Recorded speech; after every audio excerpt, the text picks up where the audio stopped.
Breaking news. প্রিয় দর্শক, আপনাদের সবাইকে স্বাগতম আজকের বিশেষ আয়োজনে। আজ আমরা এমন একটি ঘটনা প্রবাহ নিয়ে আলোচনা করতে যাচ্ছি যা শুধু সংসদের ভেতরেই সীমাবদ্ধ নয়, বরং তা ছড়িয়ে পড়েছে রাজপথে, জনমনে এবং দেশের সামগ্রিক রাজনৈতিক আবহে। পরিস্থিতি দিন দিন যেদিকে যাচ্ছে তা অনেকের কাছেই উদ্বেগজনক, আবার কারও কাছে এটি আসন্ন বড় পরিবর্তনের পূর্বাভাস।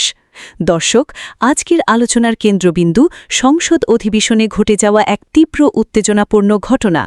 মুফতি আমির হামজার বক্তব্যকে ঘিরে যে হট্টগোল সৃষ্টি হয়েছে তা শুধু সাধারণ বিতর্ক নয়, বরং রাজনৈতিক অস্থিরতার নতুন মাত্রা যোগ করেছে।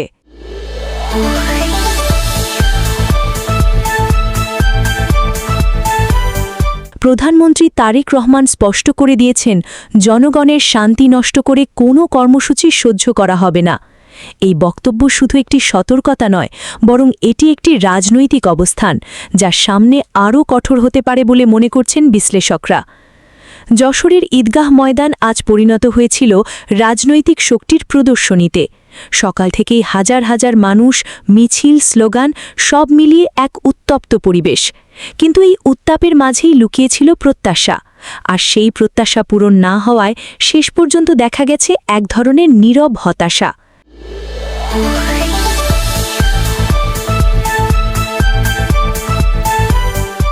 Breaking news. প্রিয় দর্শক, আপনাদের সবাইকে স্বাগতম আজকের বিশেষ আয়োজনে। আজ আমরা এমন একটি ঘটনা প্রবাহ নিয়ে আলোচনা করতে যাচ্ছি যা শুধু সংসদের ভেতরেই সীমাবদ্ধ নয়, বরং তা ছড়িয়ে পড়েছে রাজপথে, জনমনে এবং দেশের সামগ্রিক রাজনৈতিক আবহে। পরিস্থিতি দিন দিন যেদিকে যাচ্ছে তা অনেকের কাছেই উদ্বেগজনক, আবার কারও কাছে এটি আসন্ন বড় পরিবর্তনের পূর্বাভাস। দর্শক, আজকের আলোচনার কেন্দ্রবিন্দু সংসদ অধিবেশনে ঘটে যাওয়া এক তীব্র উত্তেজনাপূর্ণ ঘটনা। মুফতি আমির হামজার বক্তব্যকে ঘিরে যে হট্টগোল সৃষ্টি হয়েছে তা শুধু সাধারণ বিতর্ক নয়, বরং রাজনৈতিক অস্থিরতার নতুন মাত্রা যোগ করেছে। সংসদের ভেতরে যা শুরু হয়েছে তা সন্ধ্যার আগেই রূপ নিয়েছে রাজপথের উত্তেজনায়। ঢাকার বিভিন্ন এলাকায় ছড়িয়ে পড়েছে উত্তেজনা এবং অনেকেই আশঙ্কা করছেন যে কোনো মুহূর্তে বড় ধরনের সংঘর্ষের ঘটনা ঘটতে পারে। ঘটনার সূত্রপাত সংসদ অধিবেশনের ভেতরে।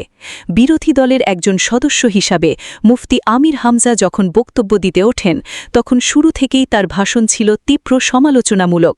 তিনি শুধু বর্তমান সরকারের নীতি নির্ধারণী ব্যর্থতার কথা বলেননি, বরং সরাসরি প্রধানমন্ত্রীকে লক্ষ্য করে এমন কিছু মন্তব্য করেন যা মুহূর্তেই পুরো সংসদ কেঁপে দেয়। তিনি বলেন, এই দেশের মানুষ দীর্ঘদিন ধরে শুধু নেই নেই নেই শুনছে। নেই গ্যাস, নেই বিদ্যুৎ, নেই কর্মসংস্থান, নেই নিরাপত্তা। এই নেই শব্দটাই যেন এখন জাতির পরিচয় হয়ে দাঁড়িয়েছে। তিনি প্রশ্ন তোলেন, একটি সরকার যদি মৌলিক চাহিদা পূরণে ব্যর্থ হয়, তাহলে সেই সরকারের বৈধতা কোথায়? তার বক্তব্যের সবচেয়ে বিতর্কিত অংশ আসে যখন তিনি সরাসরি বর্তমান প্রধানমন্ত্রীকে অতীতের স্বৈরাচারী শাসকদের সাথেও তুলনা করেন এবং বলেন, বর্তমান শাসন ব্যবস্থা মানুষের প্রত্যাশা পূরণে সম্পূর্ণ ব্যর্থ। এই বক্তব্য সংসদে উপস্থিত ক্ষমতাসীন দলের সদস্যদের মধ্যে তীব্র প্রতিক্রিয়া সৃষ্টি করে।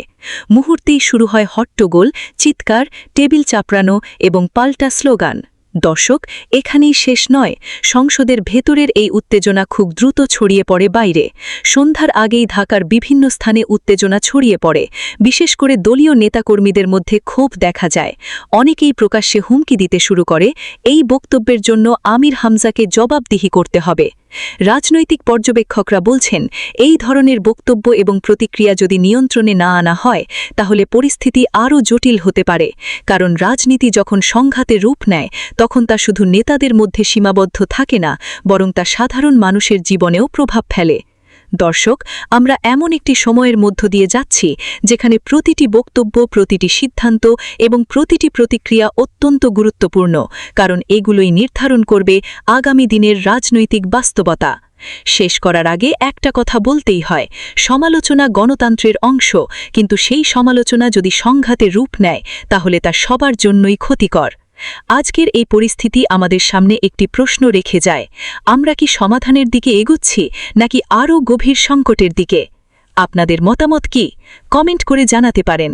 এতক্ষণ সাথে থাকার জন্য ধন্যবাদ। ভালো থাকুন, সুস্থ থাকুন। আবার দেখা হবে নতুন কোনো বিশ্লেষণ নিয়ে। দর্শক, স্বাগতম আপনাদের আজকের বিশেষ রাতের বিশ্লেষণধর্মী আয়োজনে। আমি স্বপ্ন দেবনাথ।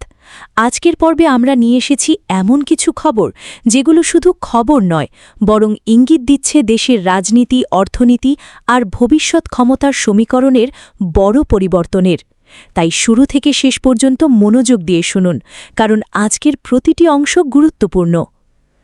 শুরুতেই যশোর থেকে আসা একটি শক্ত বার্তা। প্রধানমন্ত্রী তারেক রহমান স্পষ্ট করে দিয়েছেন, জনগণের শান্তি নষ্ট করে কোনো কর্মসূচি সহ্য করা হবে না। এই বক্তব্য শুধু একটি সতর্কতা নয়, বরং এটি একটি রাজনৈতিক অবস্থান, যা সামনে আরও কঠোর হতে পারে বলে মনে করছেন বিশ্লেষকরা। যশোরের ঈদগাহ ময়দান আজ পরিণত হয়েছিল রাজনৈতিক শক্তির প্রদর্শনীতে। সকাল থেকেই হাজার হাজার মানুষ, মিছিল, স্লোগান সব মিলিয়ে এক উত্তপ্ত পরিবেশ। কিন্তু এই উত্তাপের মাঝেই লুকিয়েছিল প্রত্যাশা, আর সেই প্রত্যাশা পূরণ না হওয়ায় শেষ পর্যন্ত দেখা গেছে এক ধরনের নীরব হতাশা। তারেক রহমান তার বক্তব্যে উন্নয়নের নানা প্রতিশ্রুতি দিয়েছেন। নারীদের জন্য মূল্যহীন শিক্ষা, এলপিজি কার্ড, খাল খনন প্রকল্প, স্বাস্থ্য খাতে বড় বিনিয়োগ।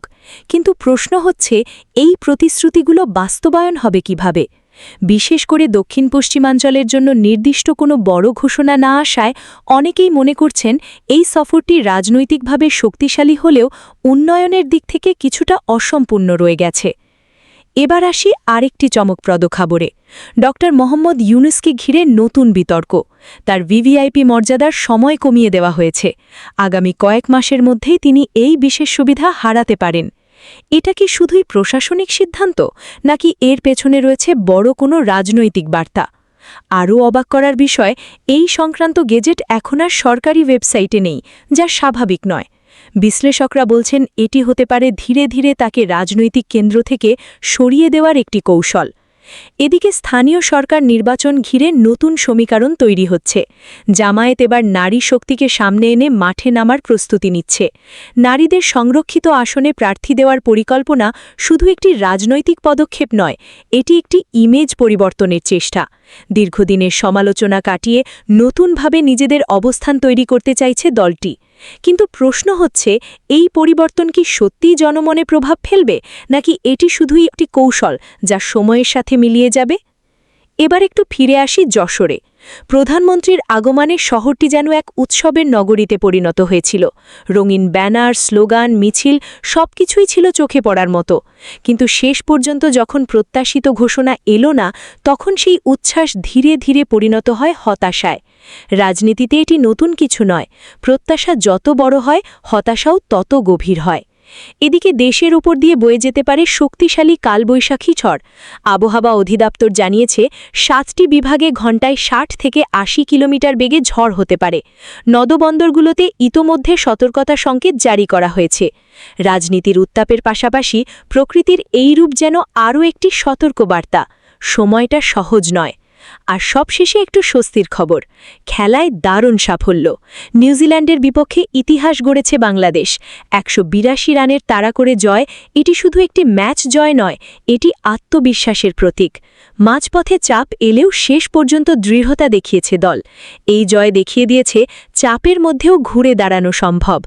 দর্শক, সবকিছু মিলিয়ে একটি বিষয় পরিষ্কার, দেশ এখন এক গুরুত্বপূর্ণ মোড়ে দাঁড়িয়ে। রাজনীতিতে উত্তেজনা, অর্থনীতিতে চাপ, নির্বাচনের প্রস্তুতি সবকিছু মিলিয়ে সামনে আসছে নতুন সময়। প্রশ্ন একটাই, এই পরিবর্তন কি স্থিতিশীলতার দিকে যাবে, নাকি আরও অস্থিরতার দিকে?